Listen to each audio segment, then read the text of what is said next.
చాలా భారంతో దాతృత్వంతో మా ప్రభా మీ ప్రియులు పనిచేశారు. అందునిమిత్తమే మా ప్రభా మేము మీకు కృతజ్ఞత స్తుతులు చెల్లించుగా మీరే మాతో ఉండి మాట్లాడి నడిపించమని నజరేయుడైన యేసుక్రీస్తు అతి పరిశుద్ధ నామములో అడిగి వేడుకొంచున్నాం మా పరమ తండ్రి, ఆమేన్. దేవుడి నామానికి మహిమ కలుగును గాక. ఇప్పుడు చెప్పాల్సింది ఏమంటే, నేను మొదటిగా ఇక్కడి నుంచి ఉన్నారు అదైతే కాదు, కానీ నేను 10 మందిలో మామూలుగా బయట మాట్లాడాల్సి వస్తే ఏమైనా మాట్లాడగలుగుతాను, కానీ ఇక్కడుండి మాట్లాడాలంటే అదేంటో తెలీదు, నేను మాట్లాడలేను. బావగారు చాలాసార్లు నువ్వు మాట్లాడాలి సిద్ధపడని చెప్తారు, కానీ నేను సిద్ధపడినప్పటికీ ఆ మాటలు ఎక్కడికి వచ్చేటప్పటికి నాకు గుర్తు ఉండవు, నేను మాట్లాడలేను. దయచేసి మన్నించాలని బట్టి. నేను హైదరాబాద్లో ఉంటున్నాను, పరిచర్య ఇక్కడ జరుగుతూ ఉన్నది. కానీ ఈ పరిచర్య విషయంలో సంఘస్థులందరూ కూడా ఎవరికి వాళ్ళు తోచిన కొలది, దేవుడు ప్రేరేపించిన కొలది ఎవరో తక్కువ చేయకుండా ఆ పనులన్నీ క్రమంగా మర్యాదగా చేసుకొచ్చారు. ఎవరికి ఈ పని చేయండి అని ఎవరితోనూ చెప్పలేదు. ఎవరి బాధ్యత ప్రకారం, ఎవరు దేవుడు వాళ్ళకి ప్రేరేపించిన ప్రకారం చేసుకుంటూ వచ్చారు. అందుని బట్టి దేవుని స్తుతిస్తున్నాను. చిన్న వాక్యం చదువుకుందాం. ఎఫెసీయులు 4:13. నన్ను బలపరచువాని అందే నేను సమస్తము చేయగలను. మనల్ని ఎవరు బలపరుస్తున్నారంటే దేవుడు. అందుని బట్టి మనం ఏమైనా చేయగలం, సమస్తం చేయగలుగుతాం. ఆయన బలం ఇచ్చేవాడు, శక్తి ఇచ్చేవాడు, తెలివి ఇచ్చేవాడు, జ్ఞానం ఇచ్చేవాడు, సమస్తం ఆయన దగ్గర ఉన్నాయి. ఆయన తప్పితే మనకెవరు ఏమీ చేయలేరు. ఏమైనా చేసిన తాత్కాలికమే, కానీ దేవుని నుంచి వచ్చే అంత ఏమి దొరకదు.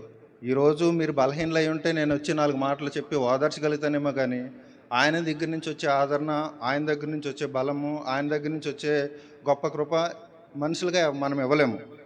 అందుకని దేవుడే మనకి కలుగజేశాడు, మనకి చక్కని ఐక్యతనిచ్చాడు, సమాధానాన్ని ఇచ్చాడు.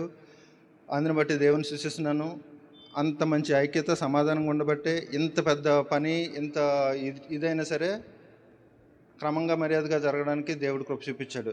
నిజంగా మీటింగ్లు పెట్టుకున్నప్పుడు ఆక్విల్లో కొన్ని అనుమానిక కారణాలు జరుగుతున్నప్పుడు, అన్ని చర్చిలకి నోటీసులు వెళ్తున్నప్పుడు ఇది ఎలా జరుగుతుంది, ఈ పని ఎలా జరుగుతుంది అని చాలా కలవరపడ్డాం. కానీ దేవుడైతే చాలా భయపరిచాడు. ఇందుని బట్టి ఉన్నప్పుడు ఇది ఎలా జరుగుతుంది, ఈ పని ఎలా జరుగుతుంది అని చాలా కలవరపడ్డాం.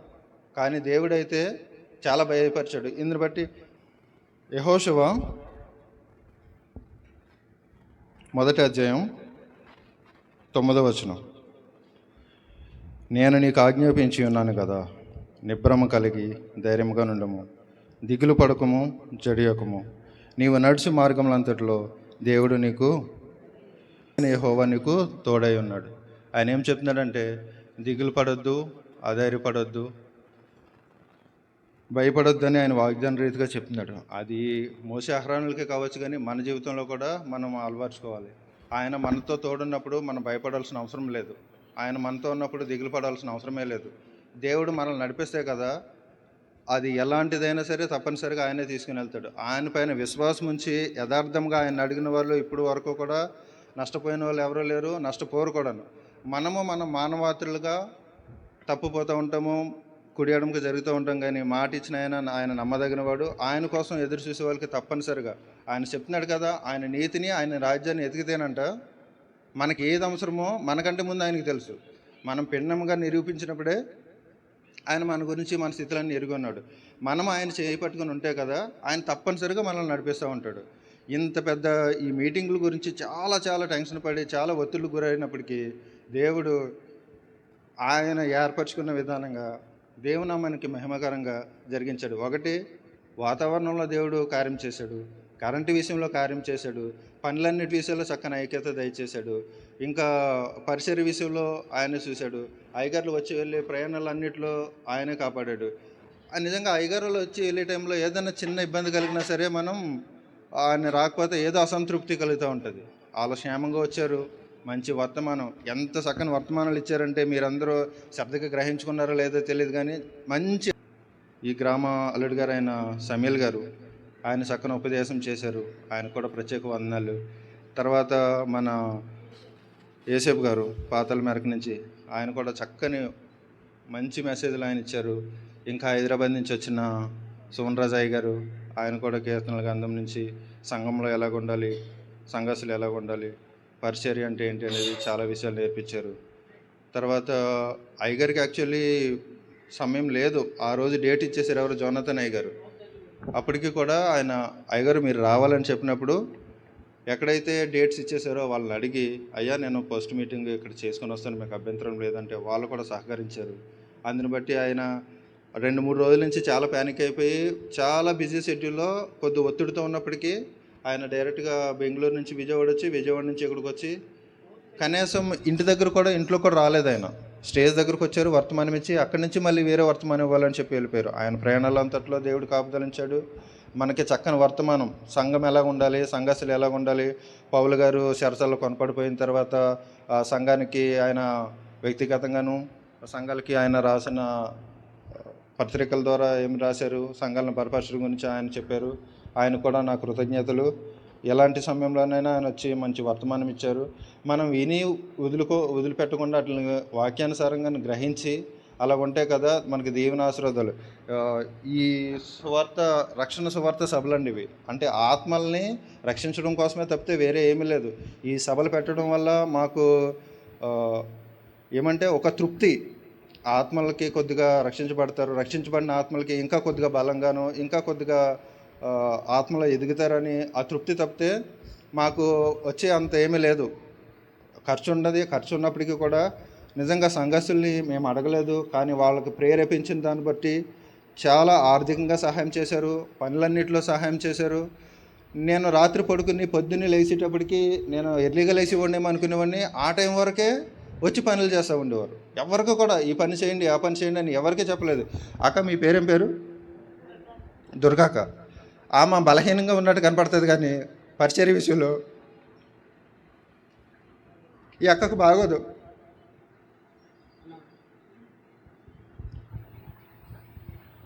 ఆకున్నదంటే వాళ్ళకి కుటుంబ సమస్యలు, ప్రతి సంవత్సరం ఏదో బాధ.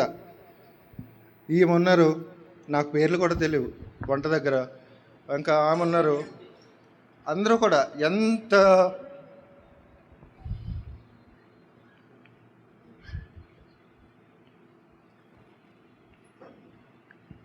ఎవరికి ఇది చేయండి అది చేయండి అని చెప్పలేదు. వాళ్ళ బాధ్యత చెప్పిన, వాళ్ళ ప్రేమ చెప్పిన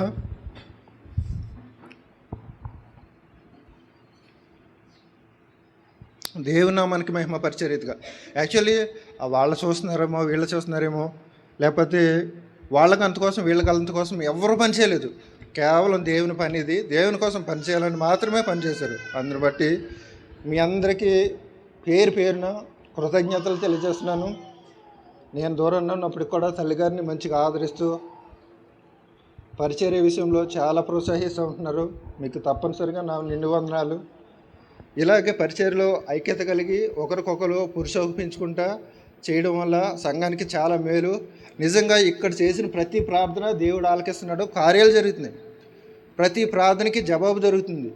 మనం మాత్రలుగా తప్పిపోతున్నామేమో, కానీ దేవుడు మాట ఇచ్చినట్టుగా మాత్రం ఆయన తప్పిపోవట్లేదు. తప్పనిసరిగా కార్యం చేస్తూనే ఉంటున్నాడు. ప్రతి ప్రార్థనకి జవాబు జరుగుతున్నది. నిజంగా ఈ మీటింగుల కోసం మీరు చేసినంత ప్రార్థన మేము చేయలేదు. కడుపు కట్టుకుని ఉపవాసం ఉండి 40 రోజులు ప్రార్థన చేశారు. మేము మా పనుల్లో ఉంటూ సాయంత్రం కుటుంబ ప్రార్థనలో కూర్చొని ఒక్కొక్కరి గురించి ప్రార్థన చేసుకుంటా అదే విషయంలో కుటుంబాల కూడికల గురించి, వచ్చే దైవజనుల గురించి, వెళ్ళి వచ్చే ప్రయాణాలు, ఈ పనుల గురించి జ్ఞాపం చేసుకుంటున్నాం. కానీ మీకులాగా కడుపు కట్టుకుని 40 రోజులు అయితే నేను యథార్థంగా ప్రార్థన చేయలేదు.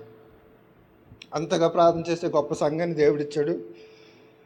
దానికోసం కూడా దేవునికి కృతజ్ఞతలు చెల్లిస్తున్నాను. దేవుని నామానికి మహిమకరంగా మంచి వాతావరణాన్ని ఇచ్చి, మంచి కరెంట్నిచ్చి, నిన్న కూడా కరెంటు శనివారం చాలాసేపు కరెంట్ రాలేదు. అలాంటిది ఏదైనా జరుగుంటే చాలా ఇబ్బంది పడేవాళ్ళు మేము. మనం మంచి వాతావరణం ఇచ్చాడు దేవుడు, చక్కని పవర్ ఇచ్చాడు. అందరూ ఏక మనసుతో కూడుకుని స్తుతించగలిగాము, ఆరాధించాము. దేవుని నామానికి మహిమార్థంగా జరిగింది. ఆ కూడికలన్నీ కూడా నాకు చాలా ఆశీర్వాదంగా అనిపించింది. ఇలాగా జరిపించుకోవడం అనేది మనకి, మన గ్రామానికి, మన జీవితానికి కూడా చాలా మంచిది. ఒకళ్ళ శ్రమల్లో ఒకరు పాలు పంపులు పంచుకుంటా, ఒకరు బాధలో ఒకరు పాలు పంపులు పంచుకుంటాం అనేది చాలా మంచి పద్ధతి. దేవుడు ఏమని చెప్పారంటే సంఘమంతా ఒక్కటే, దానికి శిరస్సు ఆయన ఉన్నాడు. ఆ సంఘంలో ఉన్న ప్రతి ఒక్కరు కూడా ఒక్కొక్క అవయవంతో అనమాట.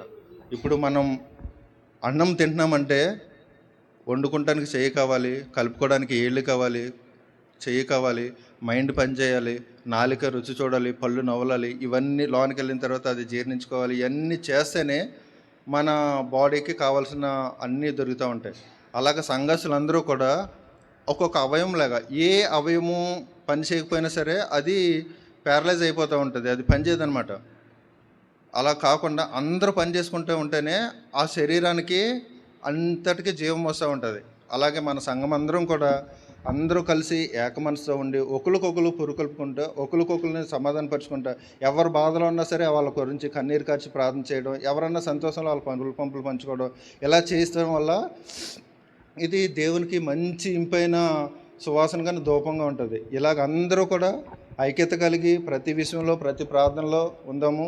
మీరందరూ కూడా చాలా సంఘం అంతా కూడా వీళ్ళు తక్కువ వీళ్ళు ఎక్కువ అని కాదు, చాలా సమయం దేవునితో గడపడానికి ఉపయోగించారు, పరిచయం చేయడానికి ఉపయోగించారు. మీకు మా నిండు వందనాలు. అమ్మగారిని చాలా ఆదరిస్తున్నారు, దాన్ని బట్టి వందనాలు. అలాగే బావగారు పరిచయం విషయంలో ఎంతో సహాయం చేస్తూ అమ్మ విషయంలో ఇటు ఫ్యామిలీగాను మమ్మల్ని రెండు విధాలుగా ఆయన మమ్మల్ని కాసుకుంటూనే వస్తున్నారు. ఆయన ఇప్పుడు ఈ మీటింగ్లో ఇలా ఉన్నారంటే, ఇలా చేస్తున్నారంటే దానికి కారణం మా మావయ్య గారు కూడాను. ఏదన్నా మీటింగ్ ఉన్నది అనేటప్పటికీ మావయ్య గారు అత్తయ్య గారు వాళ్ళతో చెప్తే వాళ్ళు అంత దూరమైనా సరే ప్రయాసమైన భారమైన ఏ ఇబ్బంది పడకుండా వచ్చి ఆయన షాప్ చూసుకోవడం వల్ల ఈయన ప్రశాంతంగా ఇక్కడ ఉంటున్నారు. అత్తయ్య గారు ఇంటి పనుల్లో కానీ పరిసర విషయంలో కానీ ఏమాత్రం తక్కువ చేయరు. మేము ఈ పని చేయండి అని ఎవరికి చెప్పట్లేదు. దేవుడు ఒక ఇంట్లో అలా అలా ఎవరి పని అలా అలా చేసుకుంటారో నిజంగా ఈ పరిచర్య అంతా కూడా ఈ మీటింగ్లంతా కూడా అలాగే జరిగినాయి. ఆయన నిజంగా ఇక్కడ స్వేచ్ఛగా దేవుడిని ఆరాధించడానికి వాళ్ళ కుటుంబం కూడా చాలా ప్రయాసపడుతూ వస్తున్నారు, బాధ్యత వహిస్తున్నారు.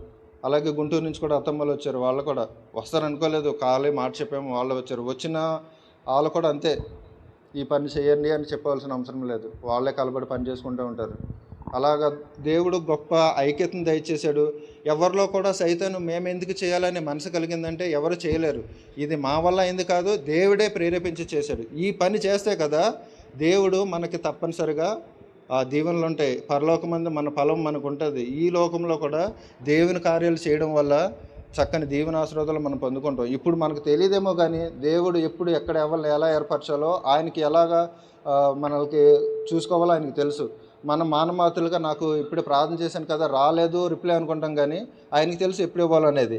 ఒకవేళ రావట్లేదంటే కూడా మనం అర్థం చేసుకోవాలి మన జీవితంలో మనం ఎలాగున్నాం, ఏ విషయంలో దేవుడు నాకు రిప్లై ఇవ్వట్లేదు, నా హృదయం ఎలాగుంది, నేను యథార్థంగా ప్రార్థిస్తున్నానా, ఐసయ్యా నువ్వు యథార్థంగా అడిగితే నువ్వు చేస్తానని చెప్పావు కదా, నువ్వు నాకు ఎందుకు చేయట్లేదు అని యథార్థంగా మనం అడిగినప్పుడు ఆయన తప్పనిసరిగా జవాబు ఇస్తాడు.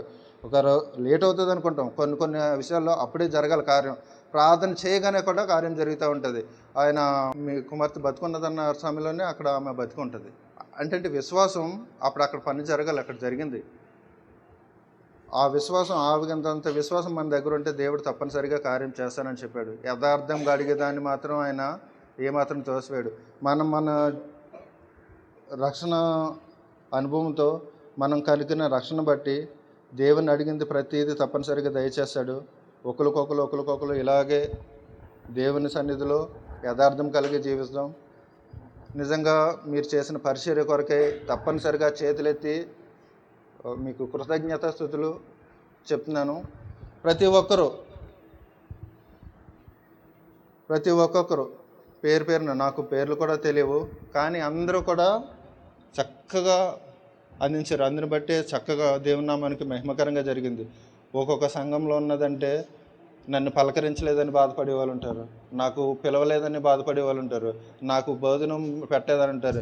నిజంగా మా సంఘంలో ఆఖరణ వడ్డించే వరకు ఉంటారు కదా, వాళ్ళకి తినడానికి ఉండదు, కానీ అందరూ తిన్నారని తృప్తి పడతారే తప్పితే నాకు పెట్టలేదు నాకు చేయలేదని ఎవరికి అటువంటి మనసు దేవుడు ఇవ్వలేదు. చిన్న పిల్లలు రాజేష్ మోజేష్ దగ్గర నుంచి వీళ్ళ పేర్లు కూడా తెలియదు, మీ అమ్మాయి పెద్ద అమ్మాయి కృష్ణవేణి శిరీష అందరూ చిన్న పిల్లల దగ్గర నుంచి పెద్దవాళ్ళ వరకు ఎవరు ఏం పని చేయగలుగుతారో ఆ పని చేశారు. దేవుని నామానికి మహిమ కలిగిన గాక. ఇలాగ ప్రతి విషయంలో ఇలా సహకారులుగా ఉండండి. ఇలాగ మనం చేయడం వల్ల దేవుడు చక్కని మెండైన దీవెనలు మనకిస్తాడు. యథార్థంగా ఉందాం, దేవుని పట్ల ఆసక్తి కలిగి ఉందాం. ప్రతి విషయంలో కూడా దేవుణ్ణి స్తుతించి ఆరాధించి ఆయన నామాన్ని మహిమపరుద్దాం. అటు కృప దేవుడు మనందరికీ దయచేయను గాక. అలాగే మాకు ఎవరెవరైతే ఆదరించారో, ఎవరెవరైతే సేరదీశారో, ఎవరెవరని కాదు, సంఘం అంతా ఆదరించి సేరదీసి ఈ మీటింగ్లన్నింటిలో మాకు సహాయకరంగా పరిచయం చేసిన ప్రతి ఒక్కొక్కరికి నా నిండు వందనాలు తెలియజేస్తూ, గ్రామస్తులందరూ కూడా ఎవ్వరూ కూడా అభ్యంతరం పెట్టలేదు. 2 రోజులు ఇక్కడ బయట పెట్టుకోవాలంటే ఆ టాటా నీళ్ళస్ వస్తాయి, లేకపోతే ఏదన్నా పని దేవునికి విరోధముగా ఏ ఆదము నిరూపించబడదో ఆ వర్ధిల్లదనే రీతిగా ఎవ్వరూ కూడా ఒకవేళ అలాంటి తలంపు కలిగి ఉన్నా సరే దేవుడే మార్చాడేమో. లేట్ అయినా సరే, మైక్ సేఫ్టీ పెట్టినా సరే ఎవ్వరూ కూడా ఇబ్బంది పెట్టలేదు. గ్రామస్తులందరూ కూడా సహకరించారు. ఈ రాజు అనుకుంటే నేనేమి చేయలేదేమో అనుకుని, నాకు నీళ్ళు కూడా అయిపోతే ఆ టైంలో ఆయన పక్క నుండి మాకు నీరు ఎప్పటికప్పుడు మోటార్ వేయడం, ఆయన వేయడం. ఆయనకి తెలీదు సహాయం చేసినట్టు, కానీ దేవుడు తెలియకుండానే కూడా ఆయన సహాయం చేస్తున్నాడు. అలాగ కూడా సంఘానికి వచ్చినా రాకపోయినా సరే ఆర్థికంగా బలపరిచిన వాళ్ళు చాలామంది ఉన్నారు. దేవుని నామానికి మహిమ కలుగును గాక. ఇలా దేవుని పరిచర్యలో అందరం పాలు భాగస్సులు కలిగి ఉందాం. నేను కూడా కొద్దిగా అర్థమయ్యే రీతిలో దేవుని వాక్యం చెప్పేలాగా ప్రార్థించండి. దేవునిలో ఎదగాలని ఆశ అయితే ఉన్నది. నా పనుల నిమిత్తం నేను ఎక్కువగా బైబిల్లో పట్ల, ఈ పరిచర్య పట్ల నేను ఉండలేకపోతున్నాను. దయచేసి మీ వ్యక్తిగత ప్రార్థనలో నా గురించి, అరుణ గురించి, పిల్లల గురించి ప్రార్థన చేయండి.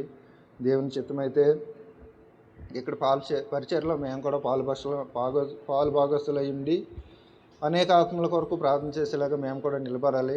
అందుని బట్టి ప్రార్థన చేయమని నడుస్తున్నాం. మీ అందరికీ ప్రత్యేకంగా పేరు పేరున హృదయపూర్వక వందనాలు చెల్లిస్తున్నామండి.